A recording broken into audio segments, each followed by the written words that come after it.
아멘. 오늘 우리에게 내주신 하나님의 귀하신 말씀은 신약성경 요한복음 6장 14절에서 21절까지 교독하도록 하겠습니다. 요한복음 6장 14절부터입니다. 그 사람들이 예수께서 행하신 이 표적을 보고 말하되 이는 참으로 세상에 오실 그 선지자라 하더라.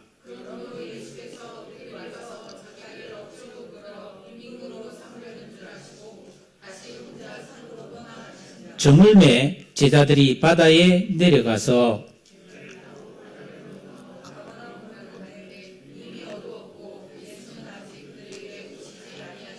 큰 바람이 불어 파도가 일어나더라.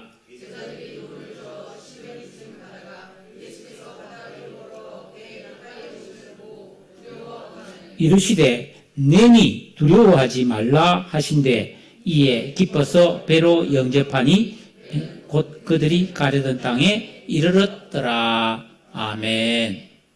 살아있는 사람은 수시로 먹고 마셔야 살 수가 있어요. 어제 잘 먹었더라도 오늘 안 먹으면 배가 고파서 고통을 느끼게 되죠. 매 끼니 때마다 사람이 먹고 싶은 음식을 배부르게 먹고 사는 것은 너무나 큰 축복이요 행복입니다. 우리가 가끔 살다 보면 끼니를 걸러서 몹시 시장할 때가 있잖아요. 그때 따끈따끈한 밥, 내가 좋아하는 반찬과 함께 배부르게 한 끼를 먹으면 그 순간은 다시 없을 만족과 기쁨을 느끼게 되죠. 오늘 말씀의 배경이 이와 비슷합니다. 요한복음 6장 1절에 보면 예수께서 디베라의 갈릴리 바다 건너편으로 가시님에 큰 무리가 따랐는데 이는 병자들에게 행하시는 표적을 보았기 때문이다. 그러니까 예수님이 가는 곳마다 병자를 고쳐주니까 소문을 듣고 예수님을 막 찾아오는데 수많은 무리가 따라다니. 언제쯤 고쳐주려나? 또 어떤 사람은 그냥 구경할 겸 호기심에서 이렇게 많은 무리가 예수님을 따라다녔지만은 그들은 믿음이 있어서 따른 것은 아니었습니다.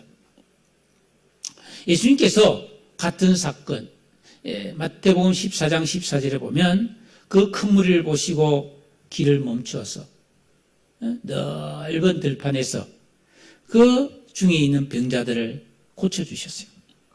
그러던 차에 해가 서산으로 뉘엿뉘엿 탁 저물어가면서 저녁이 되었습니다.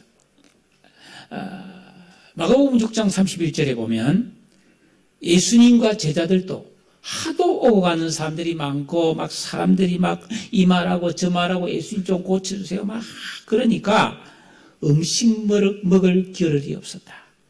그래서 점심을 쫄쫄 굶고 저녁이 됐어. 그래서 제자들도 배가 너무 고프다 보니까 예수님께 말씀드립니다. 예수님, 지금 여기가 빈 들판이고 날이 저물어 가는데 아이고 우리도 배가 고프고 이 사람들 지금 배가 고프지 않아요? 이 사람들이 이제 그만 보내어서 마을로 가서 각자 자기가 좀 뭘 사 먹도록 그렇게 합시다. 그랬더니 예수님께서 아니 그럴 것 없다. 너희가 먹을 것을 주어라. 그렇게 말씀했어요. 그러니까 제자들이 예? 그랬어요. 왜냐하면 큰 무리인데 나중에 이 사람들 숫자를 세어보니까 성인 남자만 5,000명이었어요. 그 여자도 있고 어린아이도 딸려 있고 이러면 적어도 10,000명은 넘었을 거 아니에요. 그때 12제자 중에서 가장 계산머리가 빨리 돌아가는 빌립이 아이고 예수님 그 요한복음 6장 7절 바로 앞에 나와요. 이 있는 사람 각 사람한테 조그만 빵 한 개씩만 나눠줘도 200데나리온의 떡을 사도 부족합니다. 여러분 1데나리온은 그 당시 노동자 하루 품삯이잖아요. 요즘으로 한 10만 원 잡으면 10만 원을 200번 하면 얼마입니까? 20만 원, 200만 원, 2천만 원 또 되잖아요. 그런 돈도 없고 그런 돈이 있다고 해도 지금 이 한 10,000명이 먹을 빵을 어디 가서 갑자기 그만큼 삽니까? 여러분 월곶에서 10,000명을 먹은 빵을 살 수 있습니까? 빵집이 많아도 못 사죠. 안 됩니다. 그러자 베드로의 동생 안드레가 있다가 아이고 예수님 여기 보리떡 5개와 물고기 2마리가 있긴 한데 뭐 이거 가지고 뭐 어디다가 뭐 바르겠습니까? 안 됩니다. 다른 제자도 아이고 예수님 참 말씀도 어떻게 그게 가능합니까? 안 됩니다. 우리가 어떻게 줍니까? 사실이 그랬습니다. 하지만 여기서 우리가 하나 깨달아야 될 게 있어요. 이 세상에 믿지 않는 사람은 말할 것도 없고 예수 믿고 거듭나서 중생한 신앙인들, 교회 다니는 사람들도 이 사고가 과학주의, 합리주의, 이성주의에 사로잡혀 있어요. 14세기, 지금 21세기잖아요. 14세기에서 16세기 사이에 유럽에서 르네상스 운동이라는 게 일어났습니다. 이 르네상스 운동은 다른 말로 인문주의라고 하는데 그전에는 저보다 신이 최고야 그랬는데 서서히 인간이 참 대단한 존재라는 것을 이렇게 주장하던 시기가 된 거예요. 그래서 그전까지는 그림을 그려도 전부 다 신에 대한 그림만 그리는데 그 다음에는 인간들, 아름다운 여인, 멋있는 남자 그런 거를 막 그리기 시작한 때가 바로 르네상스 시대예요. 그러면서 이 인본주의가 만들어지기 시작한 거예요. 그러다가 18세기 후반에 영국에 산업혁명이 일어나면서 엄청난 이 물질 문명의 풍요 시대가 도래했습니다. 그러면서 막 과학이 발달하기 시작했죠. 그러다 보니까 그런 영향을 받은 전 세계 사람들은 과학적이다, 합리적이다, 이성적이다라면 그게 맞다고 생각하는 그런 고정관념에 사로잡히게 되었죠.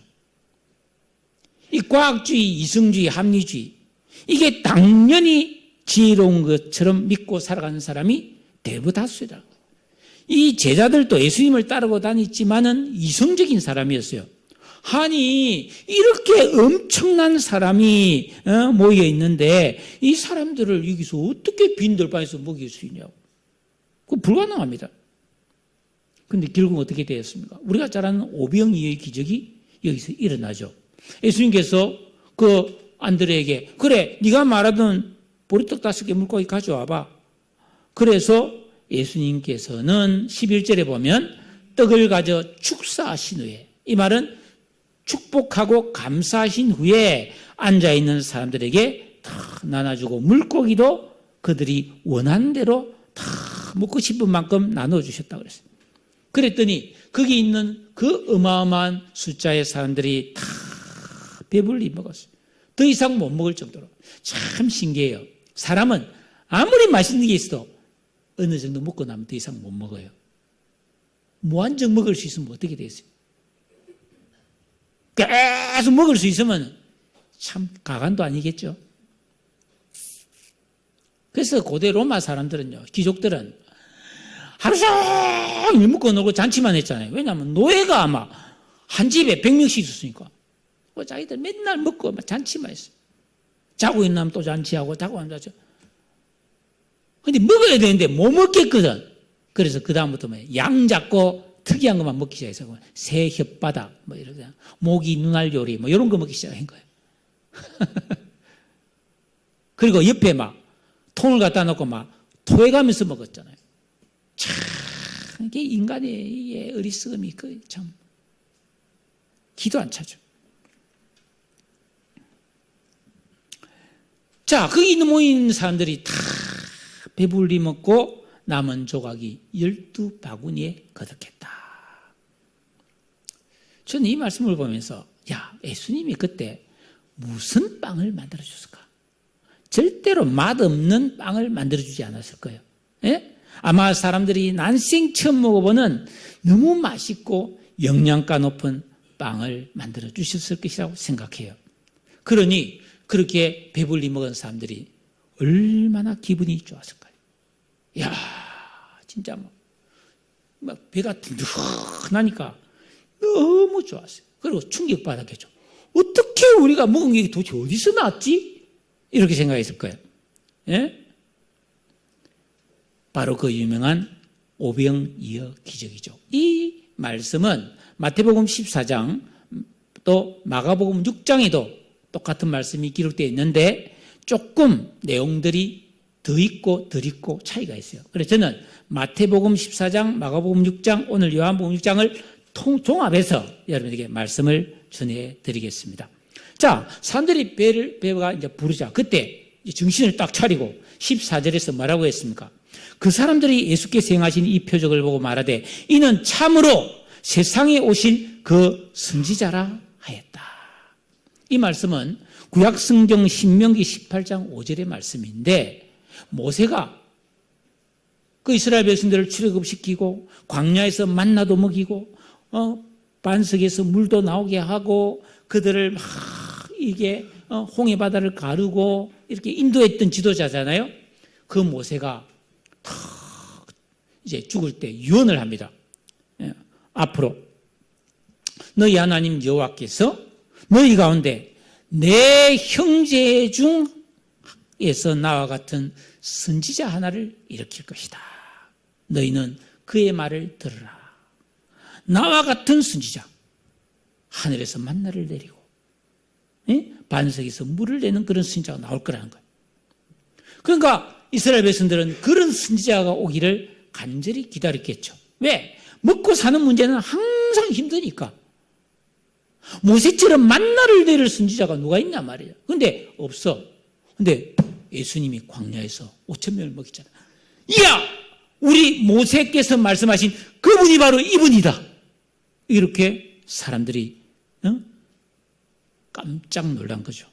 그토록 기다리던 구원자가 바로 당신이 아닙니까? 하고 고백했어요.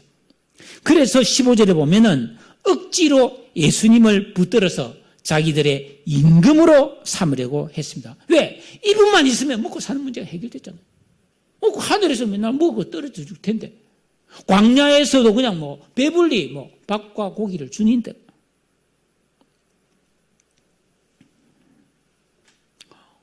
갑자기 예수님 인기가 하늘을 찌르기 시작했습니다. 오늘날로 치면은 여론조사에서 차기 대통령 유력 1위가 된 거죠.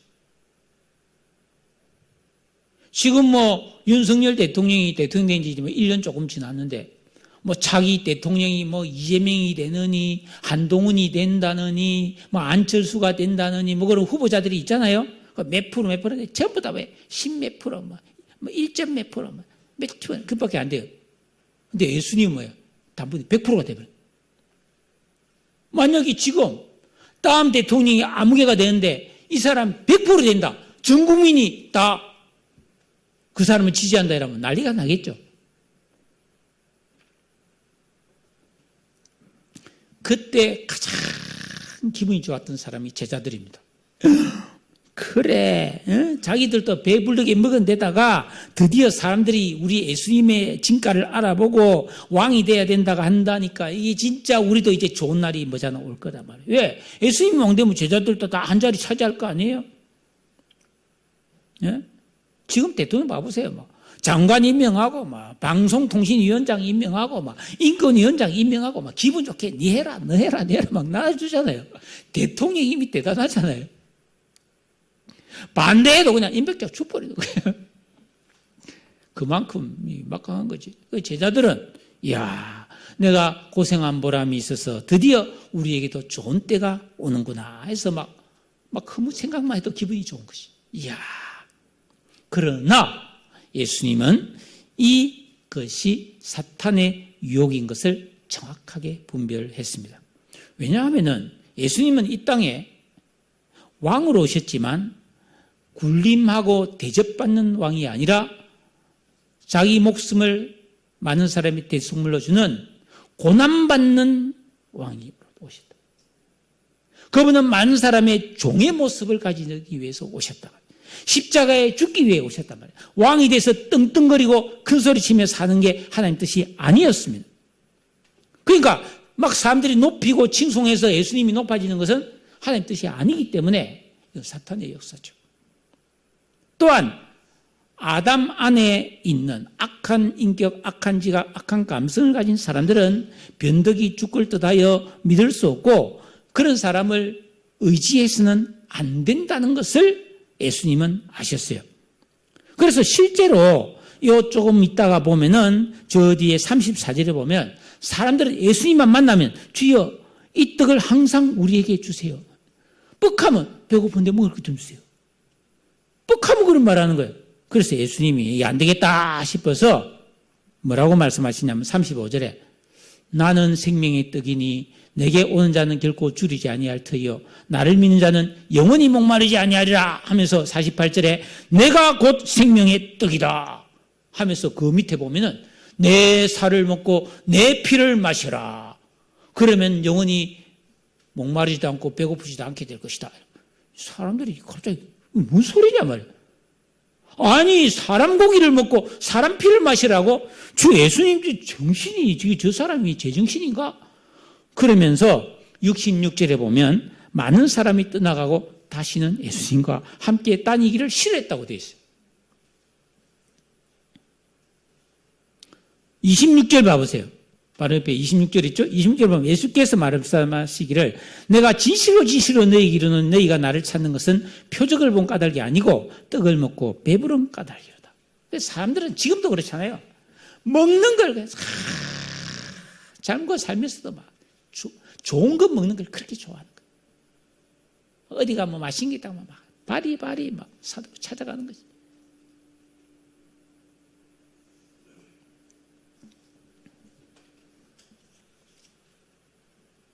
예수님을 믿는다는 것은 잘 먹고 잘 살기는 것이 목적이 되면 안 됩니다.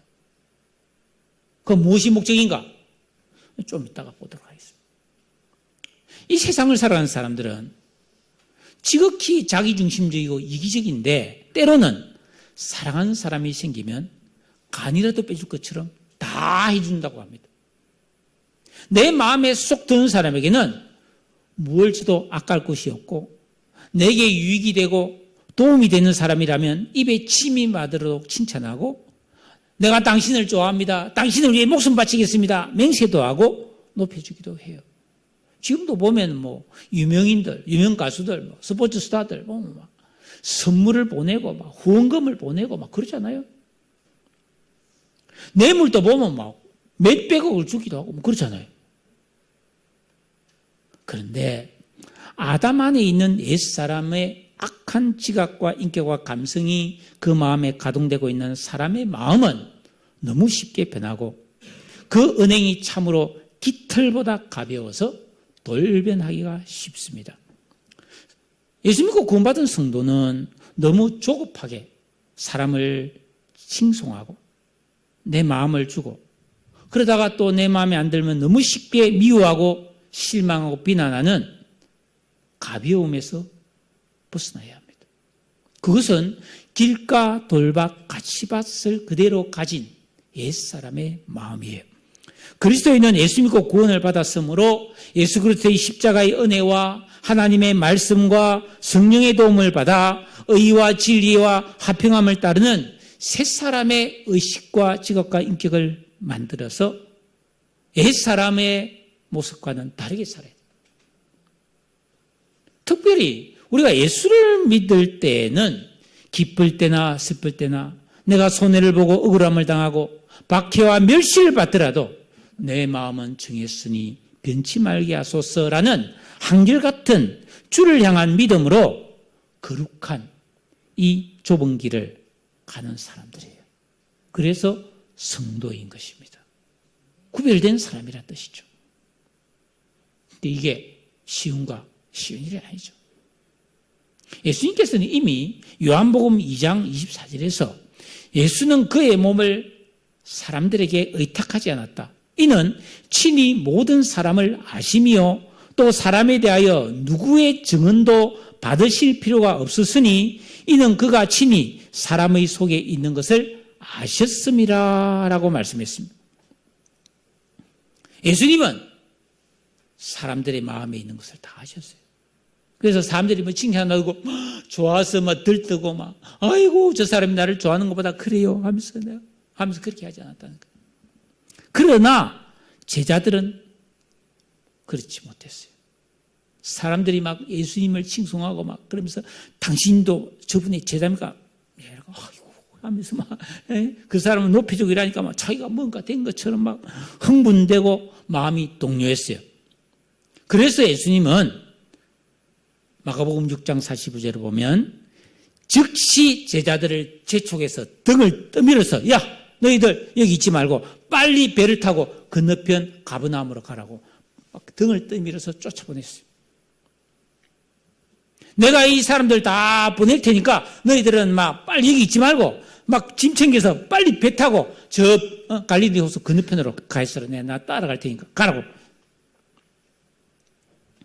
그리고 제자들을 보낸 다음에 무리들을 또 돌아가게 하고 예수님은 오늘 말씀에 보니까 다시 혼자 산으로 떠나가셨다. 참 멋있죠, 예수님. 여기서 다시 혼자라는 말은 이번이 처음이 아니라 아주 습관적으로 예수님은 종종 혼자 산으로 가서 머무신 것을 알 수가 있어요. 이것이 예수님과 제자의 차이점이에요. 예수님과 무리가 다른 점이 여기에 있습니다. 예수님은 습관적으로 수시로 빈들이나 산에서 혼자 기도하시면서 찾아오시는 하나님과 교제를 나누었습니다. 예수 믿고 구원받은 그리스도인은 우리는 예수를 믿고 예수를 따르는 사람이 아닙니까? 그러니까 우리도 습관적으로 조용히 혼자서 기도하고 성경 묵상하는 그런 사람이 되어야 할 줄로 믿습니다. 그런 습관이 있으신 분 손 들어보세요. 아무도 없어요? 있네. 겸손하게 손을 안 드신 분들이 좀 계시네. 영적 존재로 지음받은 사람은 누구든지 예수님 포함 하나님 앞에 홀로 엎드릴 때만이 하나님의 임재의 아름다움과 거룩한 영적인 행복감을 맛볼 수가 있습니다. 그때 맛보는 하늘의 은혜와 감동이 주는 최고급 은혜가 사람의 차이를 만들게 됩니다. 여러분 우리가 이 자리에 여러분 딱 여기 보면 성인들은 20년, 30년, 40년, 50년 이상 살아온 분들이잖아요. 여러분이 살아오면서 수많은 사람을 만났잖아요. 근데 사람이라고 다 똑같은가요? 아니죠. 좀 깊은 사람도 있고 얄팍한 사람도 있고 믿을 만한 사람도 있고 도무지 못 믿을 사람도 있고 오락가락한 사람도 있고 진중한 사람도 있지 않습니까? 왜? 똑같이 태어나서 살았는데 왜 이렇게 달라지는 겁니까? 예수 믿는 것도 똑같습니다. 예수 믿고 5년, 10년, 20년, 30년 흐르는 세월 속에서 우리가 말씀의 순종과 기도의 삶이 있었다면 우리는 뭐예요? 거룩한 사람으로 지음을 받게 되는 거예요. 이런 하나님과의 만남을 통해서 신령한 경험과 체험이 모여 새 사람의 의식과 지각과 인격과 감성이 만들어지는 줄로 믿습니다. 거룩한 영감의 사람이 되는 것이죠. 여러분, 예수 믿고 구원받은 성도들이 이 세상을 살아갈 때에도 더위와 추위, 분주함과 피곤함을 피할 수 없습니다. 그러나 우여곡절을 겪으면서 하루, 이틀, 사흘, 한 달, 두 달, 1년, 2년 살면서 우리는 점점점 거룩해져야 되는 거예요. 왜? 우리는 예수 그리스도 안에 있는 새로운 피조물이니까. 말씀을 배우고 기도하는 천국의 시민권자들이니까. 미국의 시카고 무디 기념교회 담임 목사인 어윈 루처라는 분이 이렇게 말했어요. 훨씬 더 좋은 어떤 것에 대하여 알고 있는 사람만이 이 세상의 유혹과 불법과 죄에 대해 안되라고 말할 수 있다. 여러분 우리가 볼 때 이 세상에 좋은 옷, 고급 물건, 좋은 음식, 잘생긴 사람, 멋있는 사람 얼마나 많아요. 근데 그보다 훨씬 더 좋은 것이 있는데 그건 하나님 안에 있는 거예요. 우리가 그것을 맛봐야만이 그보다 못한 것으로 유혹할 때 이거 아니야 라고 말할 수 있다는 거예요. 돈이 최고다. 돈 들이면 바로 넘어가 버리지. 이 세상의 유혹과 정욕과 죄악과 욕심에 우리가 흔들리고 넘어지는 까닭은 그보다 훨씬 더 좋은 것을 모르기 때문에. 왜? 예수님처럼 홀로 하나님을 만나지 않기 때문에. 오늘 찬양 중에 그런 이야기 있었죠. 주님이 나의 이름 부를 때 내 이름이 존귀하게 된다고. 그렇습니다. 내가 주님을 만났을 때 주님께서 최 목사야 부를 때 내 존재가 여러분 존귀하게 되는 거예요. 내 이름 아시죠?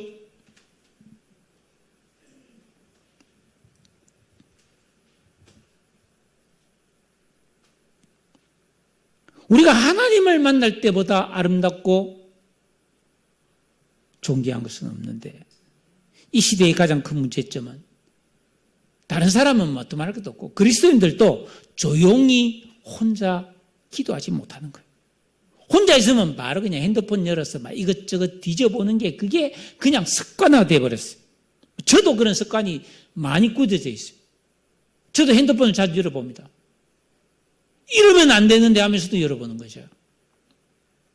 컴퓨터 이런 것 때문에 혼자 있지 못하는 것이죠. 여러분, 내가 혼자 있지 못할 때 겪는 가장 큰 손해는 그렇게 홀로 기도할 때 찾아오시는 하나님을 만나지 못하면서 인생을 보낸다는 거예요. 성도는 혼자 조용히 말씀을 읽고 하나님 앞에 기도할 때 살아계신 하나님을 느끼고 만날 수가 있어요. 내가 어쩌다가 조용히 혼자 있다고 느낄 때 그걸 못 참아가지고 막 누구한테 전화를 걸고 막 인터넷을 뒤져보기보다는 성경을 읽거나 기도하는 영적 습관을 아주 상습화하시기를 주의 이름으로 축원합니다. 그래야 세상 무엇과도 바꿀 수 없는 훨씬 더 좋은 은혜와 평강을 경험하고 누릴 수가 있는 것입니다. 그렇게 합시다. 한편 제자들은 뾰로통했어요.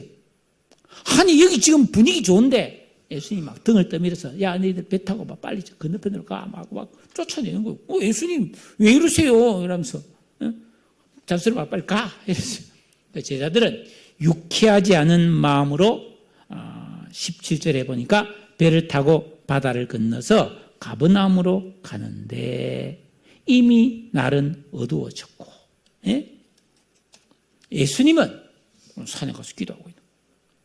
18절에 보니까 그때 갑자기 큰 바람이 불어서 파도가 일어나기 시작했습니다. 마태복음 14장 24절에 보니까 배가 이미 육지에서 술이나 떠났는데 바람이 그스름으로 물결로 말미암아 고난을 당했다고 되어 있습니다. 여러분, 이 제자들은 대부분 이 갈릴리 호수인데 지금 바다라고 말하고 있죠, 그죠? 그만큼 넓은 호수죠. 이 갈릴리 호수에서 평생을 고기 잡았던 사람입니다. 그래서 이 갈릴리 호수를 잘 아는데 여러분, 호수에 무슨 파도가 치겠어요? 근데 갈릴리 호수는 파도가 칩니다. 왜냐하면 그 갈릴리 호수 저 북쪽에는 헤르몬산, 헐몬산이라는 만년설이 덮인 산이 있어요. 그래서 그 산에서 아주 차가운 바람이 쫙 갈릴리 호수로 불어내려오는 거예요. 그리고 밑에서는 저 지중해 쪽에서 뜨거운 기운의 바람이 확 불어다가 갈릴리 호수 근처에서 딱 부딪히면 돌풍이 일어나는 거예요. 태풍이 그렇게 해서 만들어지잖아요. 그죠? 그래서 막 갑자기 막 바람이 팍 부딪히면 오리가 일어나면서 막 파도가 치고 막 배가 막 흔들거리고 그러는 거예요. 그러니까 너무 잘 아니까 이 큰일 났다 해서 막 노를 쪄가지고 빨리 막 땅으로 무트로 가려고 애를 썼습니다. 엄청난 고생을 했는데 안 되는 거예요. 너무 파도가 치고 물이 막 배 위로 막 넘쳐 흐르고 막. 여기서 우리가 궁금한 게 있습니다. 아니, 예수님은 앞날도 훤히 다 아시는 분인데 이렇게 갈릴리 바다에 오늘 밤에 큰 풍랑이 칠 것을 아셨을 텐데 왜 제자들을 그 위험한 곳으로 억지로 가게 하셨는가? 그 이유는 바로 제자들 마음 안에서 폭풍처럼 일어나는 허영심, 명예심, 세속적인 욕망, 쾌락욕의 파도를 다스려 주시기 위함이었습니다. 제자들은 여전히 옛사람의 의식과 감성에 충동되어 흠한 것을 쫓는 영적인 어린아이들이었거든요. 요즘 우리 사회에서 여러 가지 사건들이 참 많이 발생하는데 지금 큰 이슈가 뭡니까? 한 젊은 24살 된 선생님인가요? 여교사가 학교 교실에서 자살을 했어요. 지금 막 수많은 선생님들이 지금 광화문에서 이 더위 땡볕에 나와서 이게 뭐 잘못됐다 말이지. 뭔가 이게 고쳐야 된다. 이 말이에요. 교권을 회복해야 된다. 이런 농성을 하고 있죠. 일부 학생과 학부모의 악한 행실 때문에 교육과 학습이 제대로 이루어지지 않는다. 심각한 문제예요. 뭐 야단치면 그냥 뭐 학교 인권, 학생 인권 뭐 내세우면서 뭐 학대를 했다, 뭐 정서적 학대를 했다, 뭐 그런 식으로 말하면은 이 법이 학생을 뭐 미성년자니까 벌을 못 주고 선생님들이 너무 피해를 많이 당합니다. 이걸 알고 아주 악질적인 학생과 학부모가 있다는 것도 사실인 것 같아요. 내가 볼 때. 굉장히 잘못된 겁니다. 성경은 그렇게 말하고 있지 않아요. 어린아이는 미련한 존재들이에요. 말로 안 되려면은 따끔하게 사랑의 매로 다스리는 것이 성경적이에요. 제가 볼 때.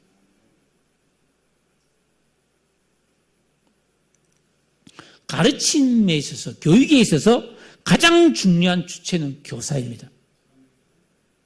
여러분 생각해보세요. 좋은 선생님이 있으면 학교 없어도 돼요. 길거리에서 가르쳐도 교육이 됩니다. 그러나 아무리 좋은 시설을 갖춰놔도 선생님이 엉터리면 교육이 안 되는 거예요.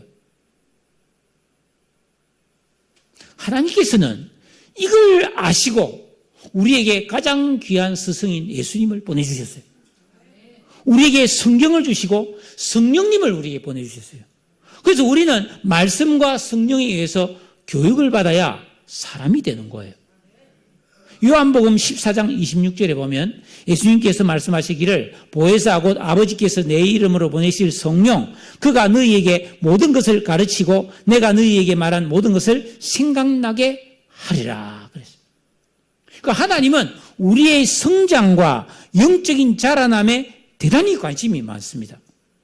그래서 만약에 예수 믿고 구원받은 성도가 신앙생활을 하면서도 새가 바뀌고 시간이 흐르는데 자라지 못하고 있거나 영적으로 잠들어 있거나 다시 말하면 학생이 내가 오늘 우리 성식이 한테 물어봤어요. 학교 가면서 학생들 공부 열심히 하냐? 지금은 내신 성적이 끝났기 때문에 공부한 애들이 없대. 선생님 강의 듣는 애들이 없대. 한 몇 명 들을까? 전부 다 태블릿 PC 펴놓고 딴 거 하고 있대. 지금 그렇다는 거예요. 여러분 학생이 학교 가서 선생님이 말하는 수업 안 듣고 그냥 엎드려 자거나 딴짓하면은 그 학생이 공부 실력이 잘하겠어요? 안 잘하겠어요? 안 잘하죠. 마찬가지로 예수 믿고 구원받은 그리스도인이 영적인 잠을 자고 있거나 말씀과 성령의 가르침을 받지 않으면은 절대로 믿음이 자라지 않는다는 것을 여러분들은 기억하여 주시기를 바랍니다. 그래서 하나님께서는 그런 성도를 깨우치고 그런 성도를 자라도록 영적 잠에서 깨우기 위해서 사용하시는 두 가지 방법이 있는데 한 가지는 너 혼자 산으로 가 이거예요. 골방에 들어가라는 겁니다. 자발적인 기도 훈련을 해야 됩니다. 새벽 기도, 골방 기도, 철야 기도, 금식 기도, 개인 기도 그리고 말씀 묵상 이 반복 되풀이를 통해서 우리는 세상 헛된 욕심을 내려놓고 거룩하고 청결한 삶으로 우리는 나아갈 수가 있는 것이죠. 그런데 그래도 안 듣는다. 그 다음에 뭐예요? 큰 바람과 파도를 보내는 거예요. 고난이라는 방법입니다. 성도가 스스로 혼자 산으로 들어가는 그런 영적인 삶을 습관하지 않을 때 영혼 육에 바람과 파도라는 고난이 찾아오는 거예요. 물질적인 고난, 마음의 시련, 여러 가지 인생의 무거운 짐들이 찾아오게 되는 거죠. 내가 주님 뜻대로 살지 않을 때 이런 여러 가지 시련이 찾아오는 것은 주님이 나를 사랑하신다는 뜻입니다. 사실 하나님께서 내리시는 가장 큰 형벌은 내버려 두시는 거예요. 이걸 방임 또는 유기라고 합니다. 유기. 여러분 개 키우던 사람이 그 개가 뭐 키울 형편이 안 되거나 이러면 저 어디 가서 그냥 고속도로 휴게소나 산에나 가서 산 개를 그냥 버리고 옵니다. 유기견이 굉장히 1년에 수만 마리가 발생하는 거예요. 유기, 버리는 거죠. 그러니까 여러분, 내가 잘못하고 있는데 하나님이 고난의 바람과 파도를 안 보내서 내가 잘못하고 있는데도 잘 먹고 잘 살고 막 편안하다. 그건 심각한 겁니다. 그 유기 대 유기. 워낙 말을 안 듣기 때문에 방임행벌. 그러나 그런 사람도 회개하고 돌아서면 우리 주님은 사랑해 주실 줄로 믿습니다. 자, 홀로 산에서 막 기도하시는 예수님이 그 마가복음 6장 18절에 보면 바람이 막 그스름으로 제자들이 힘겹게 놓젓는 것을 보시고 밤 사경에 바다 위로 걸어서 제자들에게 오셨어요. 이 밤 사경은 유대인의 시간인데 밤을 4등분으로 나눕니다. 그래서 3시부터 6시 사이를 말해요. 그러니까 제자들은 해질 무렵에 배를 탔는데 새벽 3시까지 바다에서 지금 이러고 있는 거예요. 이러고 있는 거예요. 예수님이 그런 제자들이 안 돼가지고 바다 위를 걸어서 제자들이 오시는 거예요. 자유주의 신학자들은 이거 뻥이야. 어떻게 바다 위를 걸어와? 그게 아니고 예수님께서 그 달빛이 희미한데 바닷가에 파도 치는 그 바닷가를 걸어가니까 멀리서 보니까 마치 바다 위를 걷는 것처럼 보였을 거야. 이렇게 말하는 멍텅구리들이 있어요. 참, 잔머리는 진짜 좋아요. 예수님은 그 바다 가운데로 오셨어요. 그러자 노를 듣던 제자들이 저게 뭐지? 이러면서 막 마가복음 이야기 보면 유령이다! 그러면서 전부 다 막 으악! 이제는 막 파도와 바람보다 유령을 더 무서워했어요. 그러니까 예수님 가까이서 내니 두려워하지 마라. 오늘 20절에 있죠? 두려워하지 마라. 사랑하는 여러분, 제자들은 광풍이 불고 높은 파도가 치는 바다 위에서 목숨을 잃을 수도 있는 절체절명의 위기를 겪는 큰 문제 속에서 옴죽달싹도 못하고 있었습니다. 그러나 예수님은 그 제자들이 겪는 문제를 그 바다 위를 걸어서 오셨어요. 예수께서 이렇게 하신 이유가 뭘까요? 예수님을 따른다면서도 여전히 세상 욕심을 버리지 못하고 탐심을 품고 살아가는 제자들. 폭풍과 파도, 장마와 더위, 추위와 전염병, 수고와 슬픔을 겪으면서 온갖 두려움과 근심에 시달리면서도 오직 세상 무기와 돈만 있으면 행복할 것이라는 헛상을 따르는 수많은 이 시대의 사람들에게 문제의 바다 위를 문제없이 걸으며 하나님의 능력을 힘입고 살아가는 능력 있는 그리스도인의 삶을 가르쳐 주시기 위함인 줄로 믿습니다. 제자들은 파도가 죽을 수도 있는 파도지만 예수님은 밟고 다니는 파도에 불과한 것이죠. 예수님께서 내니 두려워하지 마라. 그러니까 또 용감한 베드로가 또 끼어들잖아요. 정말 주님이십니까? 하고 마태복음 14장 28절에서 만일 주님이시거든 나를 명하여 이 물 위로 나도 걸어오게 한번 해보세요. 그랬어요. 예수님 그래 오너라. 베드로가 바다 위로 뛰더라고요. 진짜 베드로가 물 위로 걸어서 갔어요. 이런데 갑자기 막 큰 파도가 쑥 오는 거예요. 하는 순간 붕덩 물에 깔아앉고 말았어요. 그러니까 이 베드로가 또 호들갑이 심하죠. 막 주여 나를 구원하소서 이러면서 막 살려주세요. 사람 살려 그랬습니다. 예수님이 손을 잡고 딱 잡고 그랬어요. 믿음이 작은 자여 왜 의심하였느냐. 그리고 베드로를 데리고 배 위로 탁 올라가니까 즉시 바람이 탁 그쳤습니다. 여러분, 예수님을 따르면서도 파도치는 바다 위에서 힘겹게 노를 젓고 은혜 받고 살면서도 이런 일 저런 일로 두려워하고 여전히 세상 욕심을 품고 서로 눈치를 보며 경쟁하듯 살아가는 제자들의 모습을 예수님은 한마디로 정의했습니다. 믿음이 작은 자여 왜 의심하였느냐. 믿음이 작다고 하는 것은 바람이 불고 파도가 칠 때 그 믿음을 잃어버리는 거예요.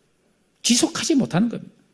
잠깐 은혜 받고 기뻐하며 충만하다가도 고난의 바람이 불어오면 하나님 나를 사랑 안 하시나? 정말 하나님이 살아 계실까? 이러면서 의심이 생기고 믿음이 흔들흔들 하는 것입니다. 문제 속에서도 주님을 바라보는, 폭풍과 파도 속에서도 주님을 신뢰하는 영적 실력이 부족하기 때문입니다. 이게 뭐예요? 마태복음 13장의 길가, 돌밭, 가시밭 마음인 거예요. 말씀을 많이 들었어요. 결실을 못하는 것이죠.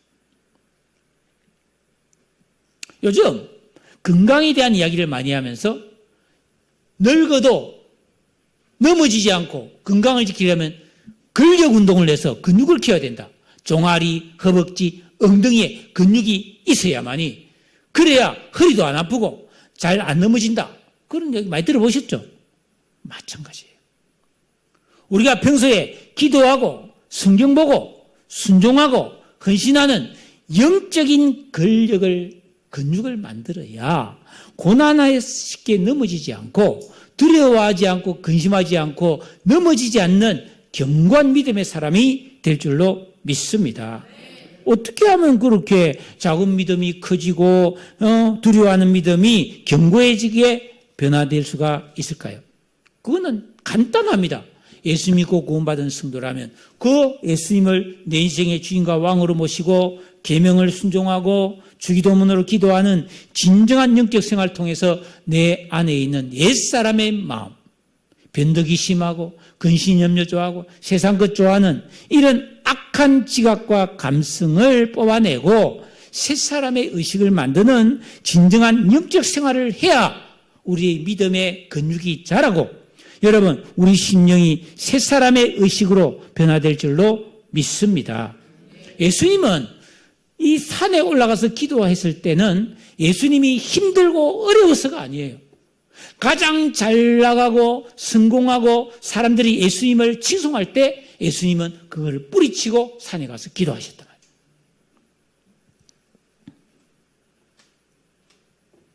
우리는 힘들고 어려울 때도 기도해야 되지만 내가 잘되고 평안하고 모든 것이 형통할 때도 주님 앞에 엎드려 기도해야 합니다. 세상의 유혹, 명예욕, 육신의 정욕, 안목의 정욕, 이생의 자랑 이런 것을 뿌리치고 고요히 주님과 대면하는 기도의 자리에 엎드렸을 때 주님처럼 문제를 딛고 무리를 걷는 능력이 나타날 줄로 믿습니다. 유혹이 많은 시대입니다. 눈만 뜨면 유혹입니다. 그러나 이런 시대를 살면서도 살아있는 물고기는 바다에 살아도 짜지 않잖아요. 우리는 죄악이 가득한 세상에 살면서도 죄에 물들지 않고 순종과 기도의 진정한 영적 생활을 통해 열심히 계명을 지키고 기도하는 거룩한 삶을 살아야 합니다. 그래야 주님을 믿고 두려움 없는 담대한 삶을 살 수 있게 됩니다.